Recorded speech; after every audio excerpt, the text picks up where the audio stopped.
വാളയാർ പീഡന കേസിൽ പെൺകുട്ടികളുടെ മാതാപിതാക്കളെ പ്രതി ചേർത്ത് CBI കുറ്റപത്രം സമർപ്പിച്ചതിനെതിരെ വീണ്ടും കോടതിയെ സമീപിക്കാൻ കുടുംബം. ബലാത്സംഗ പ്രേരണ കുറ്റം ചുമത്തിയാണ് രക്ഷിതാക്കളെ കേസിൽ പ്രതിയാക്കിയിരിക്കുന്നത്. സത്യം ഇന്നല്ലെങ്കിൽ നാളെ പുറത്തുവരും എന്നറിയാമായിരുന്നുവെന്ന് മന്ത്രി MP രാജേഷ് പ്രതികരിച്ചു.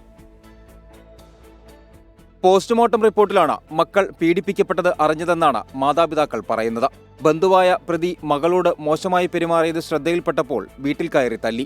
നിയമവശങ്ങൾ അറിയാത്തതിനാലാണ് അന്ന് പരാതി നൽകാതിരുന്നത്. അഡ്വക്കേറ്റ് രാജേഷ് മേനോനെ ഇനിയെങ്കിലും പ്രോസിക്യൂട്ടറായി നിയമിക്കണമെന്നും കുടുംബം ആവശ്യപ്പെടുന്നു. കേസിൽ ഞെട്ടിക്കുന്ന കുറ്റപത്രമാണ് CBI സമർപ്പിച്ചത്. പെൺകുട്ടികളുടെ അമ്മയെയും അച്ഛനെയും പ്രതി ചേർത്തുകൊണ്ടാണ് അന്തിമ കുറ്റപത്രം. പ്രേരണാകുറ്റമാണ് രക്ഷിതാക്കൾക്കെതിരെ ചുമത്തിയിരിക്കുന്നത്. കുട്ടികൾ പീഡിപ്പിക്കപ്പെട്ടതറിഞ്ഞിട്ടും രക്ഷിതാക്കൾ അത് മറച്ചുവെച്ചുവെന്നാണ് കുറ്റപത്രത്തിലുള്ളത്. CBI അന്വേഷണം ആരാണ് ആവശ്യപ്പെട്ടതെന്നും സംസ്ഥാന സർക്കാരിനും പോലീസിനുമെതിരെ കുടുംബം പറഞ്ഞത് രാഷ്ട്രീയ ലക്ഷ്യം വെച്ചാണെന്ന് എല്ലാവർക്കും മനസ്സിലായെന്നും മന്ത്രി MP രാജേഷ്. CBI അന്വേഷണം ആരാ ആവശ്യപ്പെട്ടത്? CBI അന്വേഷണം ആവശ്യപ്പെട്ടു. ഇപ്പോൾ സംസ്ഥാന സർക്കാരിനും പോലീസിനും എതിരായിട്ട് പറഞ്ഞ കാര്യങ്ങളെല്ലാം വ്യാജമായിരുന്നു എന്നും രാഷ്ട്രീയ ലക്ഷ്യത്തോടെ സൃഷ്ടിക്കപ്പെട്ടതാണെന്ന് മനസ്സിലായില്ലേ? ഈ സത്യത്തിന് അങ്ങനെ ഒരു പ്രത്യേകതയുണ്ട്. ഇന്നല്ലെങ്കിൽ നാളെ പുറത്തു വരും.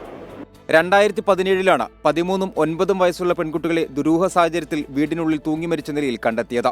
തുടർന്ന് പോലീസ് അന്വേഷിച്ച കേസ് CBIയിലെത്തി. 2021 പെൺകുട്ടികളുടേത് ആത്മഹത്യ എന്ന തരത്തിൽ CBI കുറ്റപത്രം സമർപ്പിച്ചെങ്കിലും കോടതി തുടരന്വേഷണത്തിന് ഉത്തരവിട്ടു. ഈ അന്വേഷണത്തിന്റെ അന്തിമ റിപ്പോർട്ടാണ് ഇന്നലെ കോടതിയിൽ സമർപ്പിച്ചത്. 24 പാലക്കാട്.